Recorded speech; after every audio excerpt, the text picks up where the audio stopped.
They say no man is an island. People regularly interact and influence each other, adding a scrap of themselves to each other's quilts of personality. A person's idiolect is influenced by those around them and the speaker's various cultural influences, the most transparent example being found in bilingual speakers. Languages are changed by different manners of speaking influencing them. This sort of influence is called language contact. The most obvious example of language contact is loanwords. This is very simply when a word is taken into the vocabulary of another language. Note that this is not the same thing as a calque, in which a word or phrase is literally translated into another language. Ironically, the word calque is a loanword, while a loanword is an example of a calque. Sometimes when we hear a foreign word, our pattern-seeking monkey brains cause people to find native phrases even when they don't make sense, a phenomenon called phonosemantic matching. This is likely when the perceived phrase could make sense given the context, but not always. Although theoretically any word can be loaned, there is a distinction between a language's closed and open vocabularies. Closed vocabularies are often parts of speech that indicate grammatical structure and have little meaning by themselves, such as determiners and interrogatives, as well as pronouns. They are also much more resistant to change, with new terms being added infrequently and typically are much smaller. By contrast, open vocabularies usually have semantic content, such as nouns and verbs. New words can be added to these categories on the fly through derivation and other processes. This is the type of vocabulary that is most likely to be loaned, though keep in mind that not all languages have exactly the same categorization. Although an open class in English, verbs are a closed class in Basque.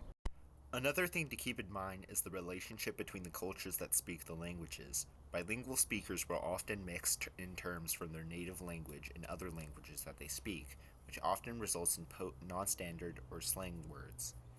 If a culture has a particular interest or is famous in one area, it is common for their vocabulary in that area to spread. Think about how most culinary terms are borrowed from French and most musical terms from Italian. It is common for people to learn words for unfamiliar concepts. When European colonists came to the New World, they borrowed many terms from native languages so that they could label the new things that they saw. Sometimes words will be loaned with a more specific meaning than they had in their original language because they were only loaned in their application to the unfamiliar. Chai in Hindustani just means tea, but refers to the specific masala chai tea in English.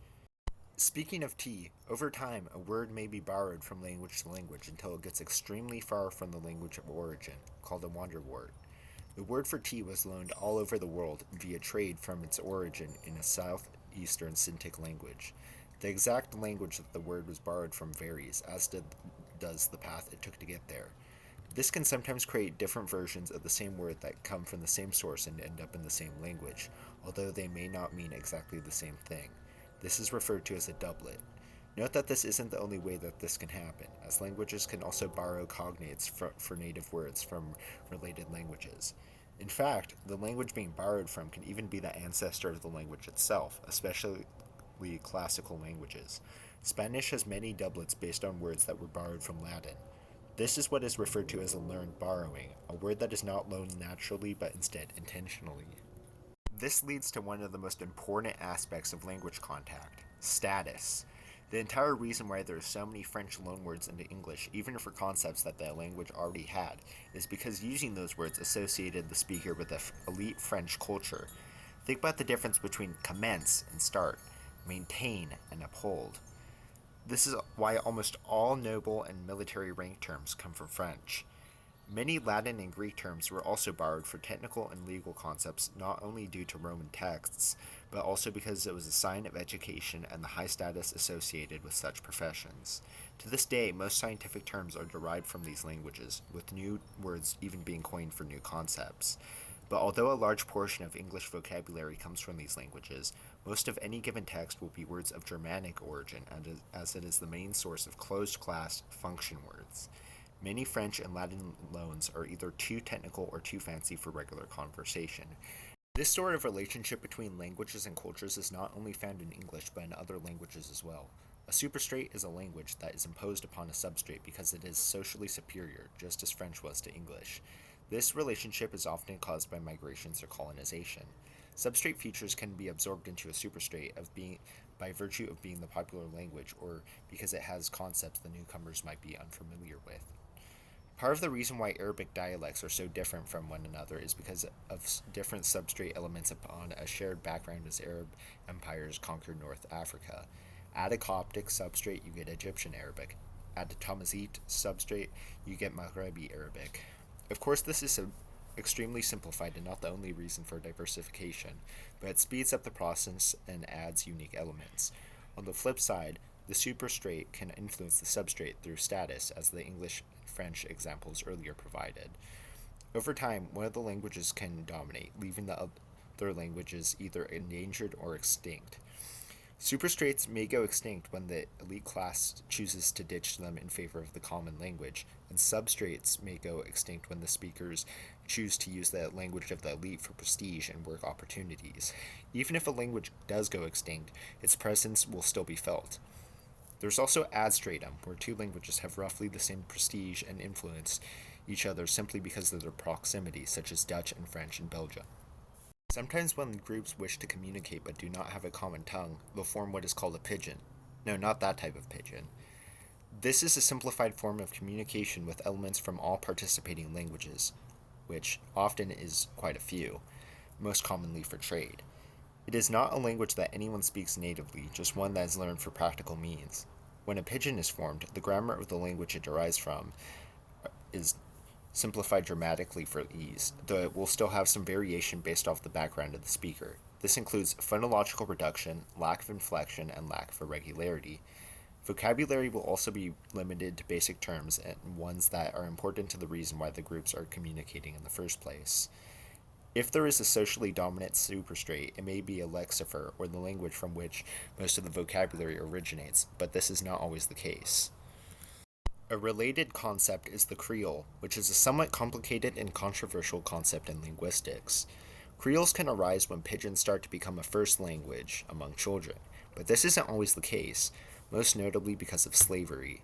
African slaves in European colonies came from a wide array of cultural and linguistic backgrounds, thus making the formation of a Creole via native substrates and a colonial superstrate necessary for survival, with newcomers being taught the Creole language and adding their own features to it.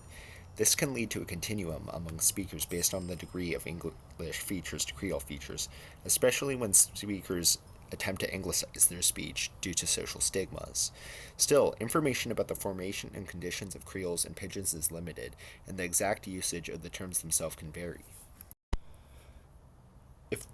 Whatever the case is, Creoles tend to be more grammatically complex than pidgins. If they begin with the pidgin, the limited vocabulary is expanded via derivation and phrasing, and the vocabulary becomes more complex.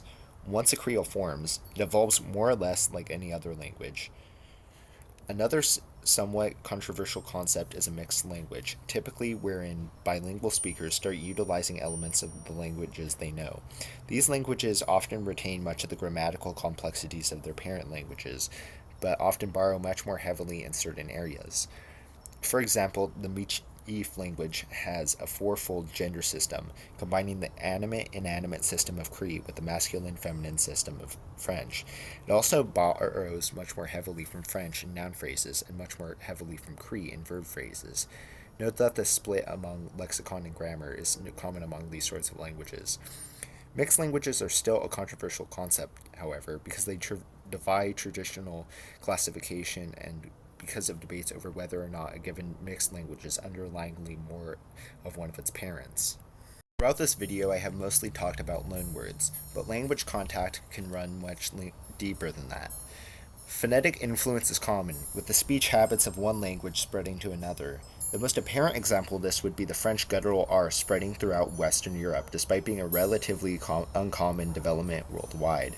When a word is loaned into another word, it is most common for the speakers to adapt its shape to match that of their own.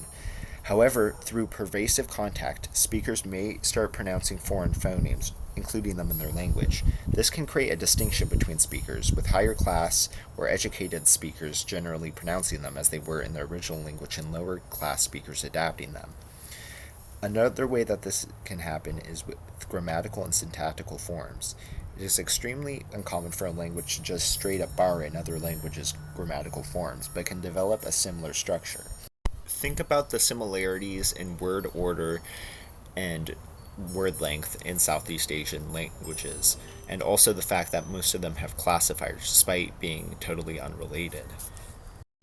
Thank you for watching. I was, of course, inspired by Biblaridian's How to Make a Language series to make this making this video, since I saw that there wasn't a video on language contact. This is my first video, and I hope that I did a good job making it interesting and easily understandable.